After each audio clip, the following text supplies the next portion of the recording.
രോഹിതേ, വളരെ ചെറിയൊരു കാര്യം ഞാൻ ചോദിക്കാം. നമ്മൾ ഏൽപ്പിച്ചത് നടത്തിപ്പുകാരനാണല്ലോ അദാനി എന്ന് പറയുന്നത്. അദാനി നല്ല കച്ചവടക്കാരനാണ്.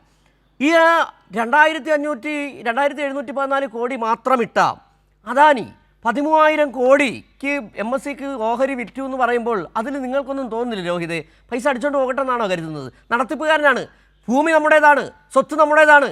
അദാനി എന്ന് പറയുന്ന ആളിനെ ഏൽപ്പിച്ചതാണ്. അയാൾ 13,000 കോടിക്ക് വിൽക്കുകയാണ് ഈ സാധനം. നമ്മൾ ഈ ബിൽഡ് ഓപ്പറേറ്റ് ഈ നാട്ടിലൊക്കെ വീട് വിറ്റ് വിൽക്കുന്ന ആൾക്കാരുണ്ടല്ലോ, വീട് നിർമ്മിച്ച്. അതിന് സമാനമായ രീതിയിൽ വലിയൊരു കൊള്ള. ഇവിടെ ഒരു സ്റ്റേക്ക് ഹോൾഡർ സർക്കാരാണ്, പ്രധാന ആൾ സർക്കാരാണ്. അങ്ങനെ 13,000 കോടി അടിച്ചുകൊണ്ട് പോകുന്നതിൽ നിങ്ങൾക്കൊന്നും തോന്നുന്നില്ലെങ്കിൽ ഇവിടെ ഇരിക്കുന്ന ഞങ്ങൾക്ക് തോന്നുന്നുണ്ട്, കേരളത്തിൽ ഞങ്ങൾക്കൊക്കെ തോന്നുന്നുണ്ട് അത് വമ്പം കൊള്ളയാണെന്നുള്ളത്. അത് സിജുവിൻ്റെ നല്ല ചോദ്യമാണ്. ഇപ്പോഴാണ് ചോദിക്കാൻ തോന്നിയെന്ന് മാത്രം. കാരണം ദേശാഭിമാനി പത്രത്തിൽ വന്നിരിക്കുന്നത് ഈ 13,000 കോടി രൂപയുടെ നിക്ഷേപം MSC കമ്പനി നിക്ഷേപിക്കുന്നത് LDF സർക്കാരിൻ്റെ ദീർഘവീക്ഷണത്തിൻ്റെ ഭാഗമായിട്ടാണെന്ന് ദേശാഭിമാനി പത്രം വെണ്ടക്കാക്ഷരത്തിൽ എഴുതിയിട്ടുണ്ട്.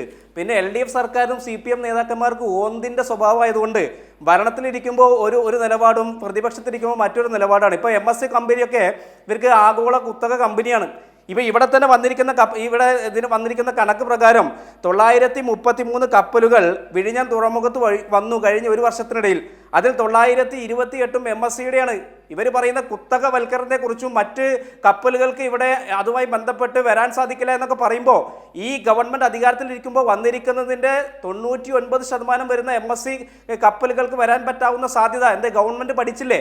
അവിടെ പോർട്ടിനകത്ത് കുത്തകവൽക്കരണം നടക്കുന്നു, ഒറ്റ കമ്പനിക്ക് മാത്രമാണ് കപ്പലുകൾക്ക് വരാൻ പറ്റുന്നതിനെ കുറിച്ച് ഇവരാരും അറിഞ്ഞില്ലേ? അപ്പൊ അന്ന് MSC കമ്പനിയെ സംബന്ധിച്ച് വലിയ വാനോളം വാഴ്ത്തുക, അവരുടെ ദീർഘവീക്ഷണത്തോട് കൂടിയിട്ടുള്ള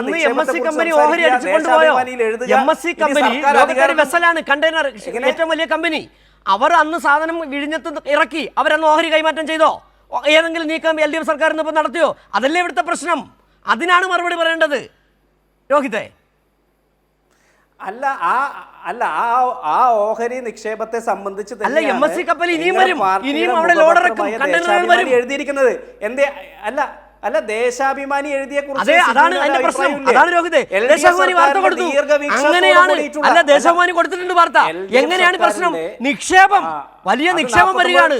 അങ്ങനെ നിങ്ങൾക്ക് കഴിഞ്ഞു. VD സതീശൻ അടക്കം നിക്ഷേപമാണത്ര, നിക്ഷേപം. അതാണ് പ്രശ്നം.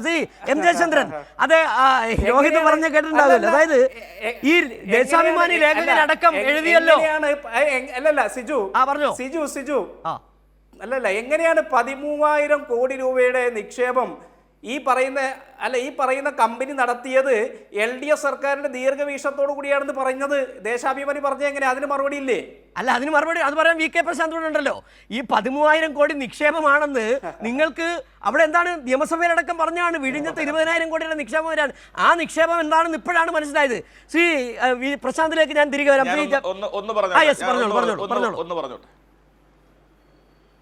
ചെറിയ കാര്യം അദ്ദേഹം ഇപ്പൊ പറഞ്ഞൊരു കാര്യമുണ്ടല്ലോ. ഈ 2025 ജനുവരി മാസം 28, 29 തീയതികളിലാണ് വിഴിഞ്ഞം കോൺക്ലേവ് സംഘടിപ്പിച്ചത്. ആ വിഴിഞ്ഞം കോൺക്ലേവിൽ മുഖ്യമന്ത്രി, കേന്ദ്രമന്ത്രിയായിട്ടുള്ള സർബാനന്ദ സോനോഹാർ ഉൾപ്പെടെയുള്ള ആളുകൾ പങ്കെടുത്തിരുന്നു. MSC കമ്പനിയുടെ പ്രതിനിധികളും പങ്കെടുത്തിരുന്നു. എന്തിനാണ് നടത്തിയത്? വിഴിഞ്ഞത്ത് ഇനി നടപ്പാക്കാൻ സാധ്യതയുള്ള പദ്ധതികളിൽ നിക്ഷേപം വേണം, MSC കമ്പനിക്ക് ഉൾപ്പെടെ നിക്ഷേപം നടത്താം. ഇപ്പോൾ ദേശാഭിമാനി MSC കമ്പനിയുടെ നിക്ഷേപത്തെയാണ് സ്വാഗതം ചെയ്തത്. ഞങ്ങൾക്ക് ഇപ്പോഴും ആ വാക്ക് തന്നെയാണ് ഉള്ളത്. ഞങ്ങൾ മാറിയിട്ടില്ല. ഇവിടെ ഓഹരി കച്ചവടം നടത്തുന്നതിനെയാണ് ഞങ്ങൾ എതിർത്തത്. അദാനിയുടെ ചുമതലയാണ് രണ്ടാം ഘട്ടവും ഫൈനൽ ഉൾപ്പെടെയുള്ള നിർമ്മാണ പ്രവർത്തനങ്ങൾ അവരുടെ ചെലവിൽ പൂർത്തീകരിക്കേണ്ടത്. അവരെന്താ ചെയ്യുന്നത്? കൈ നനയാതെ അവരുടെ ഓഹരി വിറ്റ് പണം സ്വരൂപിച്ച് അതിലും ലാഭം കണ്ടെത്തുകയാണ്. അപ്പോൾ അദാനി ചെയ്യേണ്ട ഉത്തരവാദിത്വം വേറൊരു രീതിയിലൂടെ പണം കണ്ടെത്തുക. ഞാൻ വേറൊന്നുകൂടെ പറയുകയാണ്. ഇപ്പോൾ നമ്മളിപ്പോൾ കൈമാറിയിരിക്കുന്ന ഏതാണ്ട് 300 ഏക്കറോളം ഭൂമിയുണ്ട്. ആ ഭൂമി ധനകാര്യ സ്ഥാപനങ്ങളിൽ നിന്നും വായ്പ എടുക്കാൻ വേണ്ടി കൂടി കരാറിൽ വ്യവസ്ഥയുണ്ട്. അപ്പം നമ്മൾ സംശയിക്കേണ്ടത് എന്താ? അദാനി ഈ പറയുന്ന സംസ്ഥാന സർക്കാരിൻ്റെ പണം ഉപയോഗിച്ച് പോർട്ട് നിർമ്മിക്കുകയും അദ്ദേഹത്തിൻ്റെ കൈവശമുള്ള ഓഹരി വിറ്റുകൊണ്ട് അദ്ദേഹം മുടക്കേണ്ട പണത്തിന് പകരം വേറൊരു പണം സമാഹരിക്കുകയും ബാങ്ക് വഴിയുള്ള വായ്പകളടക്കം നേടുകയും ചെയ്യുന്നു എന്ന നിലയ്ക്കുള്ള കാര്യങ്ങളാണ് ഇപ്പോൾ വന്നുകൊണ്ടിരിക്കുന്നത്. അപ്പോൾ കോൺക്ലേവ് നടത്തി MSC ഉൾപ്പെടെയുള്ള സ്ഥാപനങ്ങളെ അന്നത്തെ LDF ഗവൺമെൻറ് നിക്ഷേപം നടത്തുന്നതിന് വേണ്ടി ക്ഷണിച്ചിട്ടുണ്ട് എന്നുള്ളത് വാസ്തവമാണ്. MSCയുമായിട്ട് ഞങ്ങൾക്ക് കുത്തകയാണെന്ന് പറഞ്ഞിട്ട് അവരാരും ഇങ്ങോട്ട് വരേണ്ടെന്ന നിലപാട് LDF എടുത്തിട്ടില്ല.